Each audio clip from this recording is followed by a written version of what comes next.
പ്രേമൻ, നമ്മുടെ ഈ പഴയ ക്യാപ്റ്റൻ രോഹിത് ശർമ്മ, ഇന്ത്യൻ ക്രിക്കറ്റിൻ്റെ ക്യാപ്റ്റൻ രോഹിത് ശർമ്മയ്ക്ക് നിർബന്ധിത വിരമിക്കൽ പറയുകയാണ് ഇന്ത്യൻ ക്രിക്കറ്റ് കൺട്രോൾ ബോർഡ്. അതായത് സെലക്ടേഴ്സ് അദ്ദേഹത്തിന് രാജിവെച്ചോളാൻ, കളി മതിയാക്കിക്കോളാൻ പറയുന്നതായിട്ട് വാർത്തകളൊക്കെ കേൾക്കുന്നുണ്ട്. എന്താണ് അതിനെക്കുറിച്ച് അറിയാൻ കഴിയുന്ന കാര്യങ്ങളൊക്കെ? തൽക്കാലം ആശ്വസിക്കാം. രോഹിത് ശർമ്മയ്ക്ക് ഒരു വിടവാങ്ങൽ മത്സരം ഉണ്ട് എന്ന് പറഞ്ഞ് ആശ്വസിക്കാം. മറ്റു പല കളിക്കാർക്കും അത് കിട്ടിയിരുന്നില്ല. സെവാഗ് ആയിക്കോട്ടെ, യുവരാജ് സിംഗ് ആയിക്കോട്ടെ, സഹീർ ഖാൻ ആയിക്കോട്ടെ, ഹർഭജൻ സിംഗ് ആയിക്കോട്ടെ, എനിക്ക് തോന്നുന്നു സച്ചിൻ ടെണ്ടുൽക്കർ കഴിഞ്ഞാൽ പിന്നെ ആർക്കും അങ്ങനെ ഒരു വിടവാങ്ങൽ മത്സരം കൊടുത്തിട്ടില്ല. ഗാംഗുലി ആയിക്കോട്ടെ, ആർക്കും കിട്ടിയിട്ടില്ല. അപ്പോൾ ഈ പറയുന്ന പ്രകാരം വരുന്ന 19-ാം തീയതി ഇംഗ്ലണ്ടിനെതിരെ നടക്കുന്ന പരമ്പരയിലെ അവസാന മത്സരം ലോർഡ്സ് ക്രിക്കറ്റ് ഗ്രൗണ്ട്, വളരെ ചരിത്ര പ്രസിദ്ധമായ ക്രിക്കറ്റ് മൈതാനമാണ്.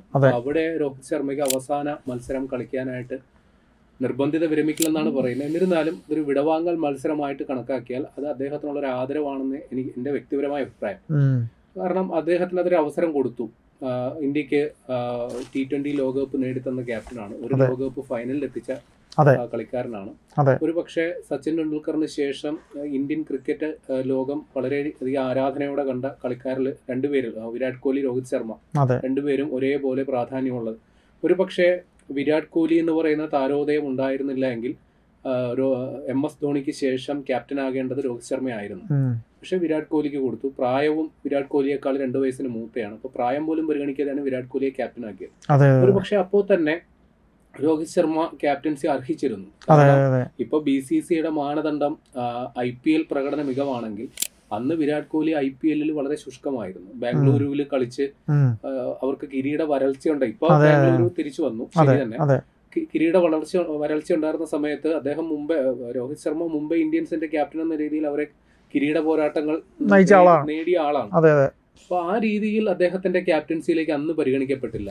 പക്ഷെ വിരാട് കോഹ്ലിക്ക് മറ്റേ ലോകകപ്പ് ഫൈനലിൽ ഇടർച്ചയുണ്ടായി, ഫൈനൽ യോഗ്യത നേടാൻ പറ്റിയില്ല. ആ സമയത്താണ് രോഹിത് ശർമ്മയ്ക്ക് നറുക്ക് വീഴുന്നത്. നമുക്കറിയാലോ, നമ്മുടെ ധോണിയുടെ അവസാന ഏകദിന മത്സരം, അതാണ് വാസ്തവത്തിൽ രോഹിത് ശർമ്മയ്ക്ക് വഴി തുറന്നതെന്ന് വേണമെങ്കിൽ പറയാം. ലോകകപ്പ് സെമിയിൽ ന്യൂസിലാൻഡ് റണ്ണൌട്ട് പുറത്തായി. അതോടുകൂടി ഇന്ത്യയുടെ ലോകകപ്പ് മോഹങ്ങളും പൊലിഞ്ഞു. വിരാട് കോഹ്ലിയുടെ ക്യാപ്റ്റൻസിക്കും ചോദ്യചിഹ്നമായി. അങ്ങനെയാണ് രോഹിത് ശർമ്മ ക്യാപ്റ്റൻസിയിലേക്ക് വരുന്നത്. അപ്പൊ അതിനുശേഷം നമ്മൾ കണ്ടത് ഒരു മികച്ചൊരു ക്യാപ്റ്റൻ, വളരെ തന്ത്രപരമായി ടീമിനെ നയിക്കുന്ന, എന്നാൽ വളരെ കളിക്കാരോട് ദേഷ്യപ്പെടാനും തമാശകൾ പങ്കിടാനും ഒരു മടിയും കാണിക്കാത്ത ഒരുമാതിരി സൗരവ് ഗാംഗുലിയുടെ ക്യാപ്റ്റൻസിക്ക് ശേഷം വളരെ കളിക്കാർക്ക് വളരെ ഇഷ്ടപ്പെട്ട ഒരു ക്യാപ്റ്റൻസി ഒരു ശൈലി എന്ന് പറയുന്നത്. ഇപ്പൊ ധോണിക്ക് ഒരു ശൈലി ഉണ്ടായിരുന്നു, നമ്മൾ വിരാട് കോഹ്ലിക്ക് പൊട്ടിത്തെറിക്കുന്ന ഒരു ശൈലിയായിരുന്നു. പക്ഷെ ഇത് ഏതും പോകും, ആ ഒരു ലൈനായിരുന്നു രോഹിത് ശർമ്മ.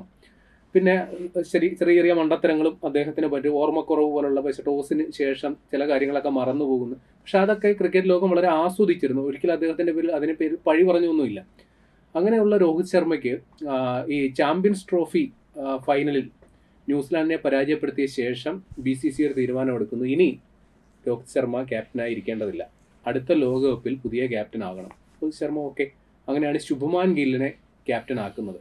അപ്പോഴും അദ്ദേഹത്തെ ടീമിൽ നിലനിർത്തി. ഇപ്പൊ നമ്മളെല്ലാം പ്രതീക്ഷിച്ചത് അടുത്ത ഏകദിന ലോകകപ്പും രോഹിത് ശർമ്മ കളിക്കും. കാരണം അദ്ദേഹം T20 നിന്ന് വിരമിച്ചു, ടെസ്റ്റ് ക്രിക്കറ്റ് നേരത്തെ വിരമിച്ചു. അപ്പോൾ അതിനുശേഷം ഇനി ഏകദിനത്തിൽ മാത്രമേ ഉള്ളൂ. അപ്പൊ അടുത്ത ഏകദിന ലോകകപ്പ് ദക്ഷിണാഫ്രിക്കയിലാണ് നടക്കുന്നത്. 2027 നവംബർ ഒക്ടോബർ മാസങ്ങളിലായിട്ടാണ് നടക്കുന്നത്.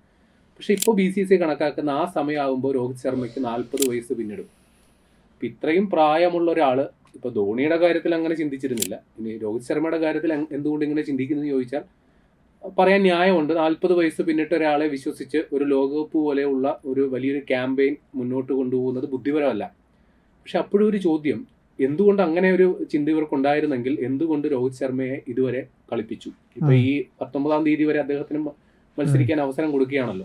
അപ്പോൾ ലോകകപ്പ് മുന്നിൽ കണ്ടൊരു ടീമിനെ സജ്ജമാക്കണമെങ്കിൽ നേരത്തെ തന്നെ രോഹിത് ശർമ്മയ്ക്ക് പറഞ്ഞു വിട്ടിട്ട് പകരം നിരവധി കളിക്കാരുണ്ട്, ഒരുപാട് ഓപ്പണർ പൊസിഷനിലേക്ക് വരാനായിട്ട് ഇപ്പോൾ ഒരു നീണ്ട ലിസ്റ്റ് വേണമെങ്കിൽ പറയാം. അതിൽ 1-ാം സ്ഥാനം SSC ജയ്സ്വാൾ, പിന്നെ T20 ഓപ്പണറായ അഭിഷേക് ശർമ്മ.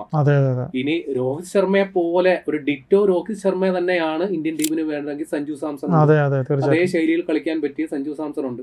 ഇനിയും കുറച്ചുകൂടി നീണ്ടുപോകണമെങ്കിൽ ആ ലിസ്റ്റ് പോകും. ഇഷാൻ കിഷൻ, ഇഷാൻ കിഷനെ വിക്കറ്റ് കീപ്പറായിട്ടും ഓപ്പണറായിട്ടും പരിഗണിക്കാം. ഋതുരാജ് ഗെയ്ക്വാദ്, സായ് സുദർശൻ, ഇവരൊക്കെ ഇങ്ങനെ ലിസ്റ്റിലുണ്ട്. ഇനി എന്തൊക്കെയോ പേര് വിട്ടുപോയെന്ന് തോന്നുന്നു. ഒരുപാട്, അതായത് IPL ഉള്ളത് കൊണ്ട് ആരെ വേണേലും നമുക്ക് ഓപ്പണിംഗ് വേണമെങ്കിൽ നോക്കാം. പക്ഷെ ദേവദത്ത് പടിക്കലൊന്നും ഇപ്പോ BCCIയുടെ ആ റഡാറിൽ പോലും ഇല്ല. അപ്പൊ അത് ആ പേര് ഇപ്പൊ പരിഗണിക്കുന്നതിന് വലിയ അർത്ഥമൊന്നുമില്ല. അപ്പൊ ഏതായാലും വലിയൊരു നിര 10 പേരെങ്കിലും ഓപ്പണിംഗ് പൊസിഷനിലായിട്ടും ഉണ്ടാവും. അപ്പൊ രോഹിത് ശർമ്മ പോയാൽ മറ്റൊരു രോഹിത് ശർമ്മയെ കിട്ടില്ല. സഞ്ജുവിനെ പരീക്ഷിച്ചാൽ ഒരു പരിധി വരെ രണ്ടുപേരുടെ ശൈലി അറ്റാക്കിംഗ് ആ ഒരു പ്രത്യേകിച്ച് അദ്ദേഹത്തിന്റെ ഒരു ഫ്ലിക്ക് ഒക്കെ ഉണ്ടല്ലോ, നല്ല രസകരമായ ഫ്ലിക്കാണ്. അപ്പൊ ശൈലി വെച്ച് നോക്കുമ്പോൾ സഞ്ജുവിന് പകരക്കാരനാകാൻ പറ്റും. പക്ഷെ BCCIയുടെ ആദ്യ പരിഗണന ജയ്സ്വാളിന് കിട്ടാൻ സാധ്യത. മുൻ പരമ്പരകളിലെല്ലാം തന്നെ ജയ്സ്വാളിനാണ് അവസരം കൊടുത്തത്. ജയ്സ്വാൾ അർഹിക്കുന്ന ഒരു അംഗീകാരം എന്ന നിലയിൽ ടീമിലേക്ക് വരും. അപ്പൊ ഇപ്പൊ വരുന്ന മറ്റൊരു വാർത്ത കൂടിയുണ്ട്. രോഹിത് ശർമ്മയ്ക്ക് ഈ തീരുമാനത്തോട് വലിയ അമർഷമുണ്ടെന്ന് പറയുന്നു.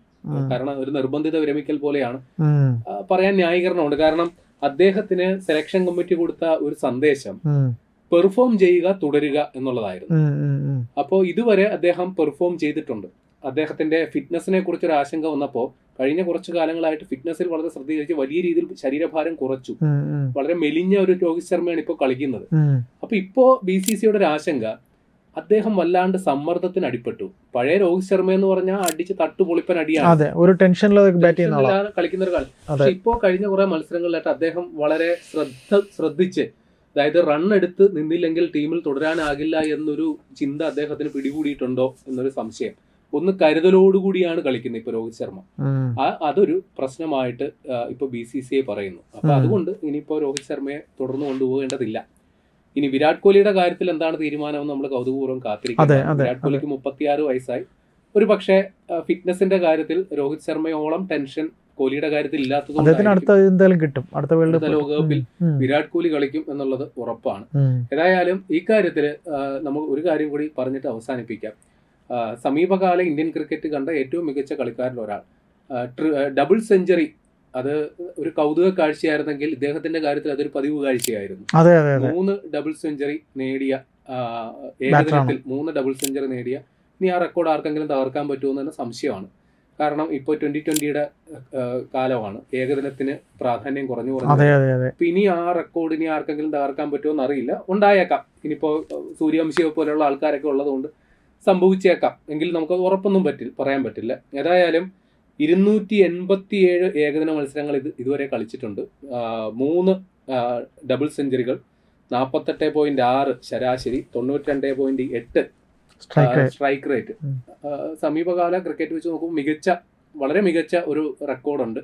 ഏതായാലും മൊത്തത്തിൽ പരിഗണിക്കുമ്പോൾ BCCI ഒരു എന്താ പറയുക, അജിത് അഗാർക്കറിന്റെ നേതൃത്വത്തിലുള്ള സെലക്ഷൻ കമ്മിറ്റി രോഹിത് ശർമ്മയുടെ കാര്യത്തിൽ ഒരു കടുത്ത നിലപാടെടുത്തു എന്നാണ് പൊതുവിൽ വരുന്ന വാർത്തകൾ. കാരണം ഈ ഇംഗ്ലണ്ട് പര്യടനത്തിന് പുറപ്പെടുന്നതിന് മുമ്പ് തന്നെ രോഹിത് ശർമ്മയുമായിട്ട് ഇക്കാര്യം ടീം മാനേജ്മെന്റ് സംസാരിച്ചു എന്നുള്ളതാണ് വാർത്തകൾ പുറത്തു വരുന്നത്. കാരണം ഈ പരമ്പരയോടുകൂടി പരിപാടി അവസാനിപ്പിക്കണം.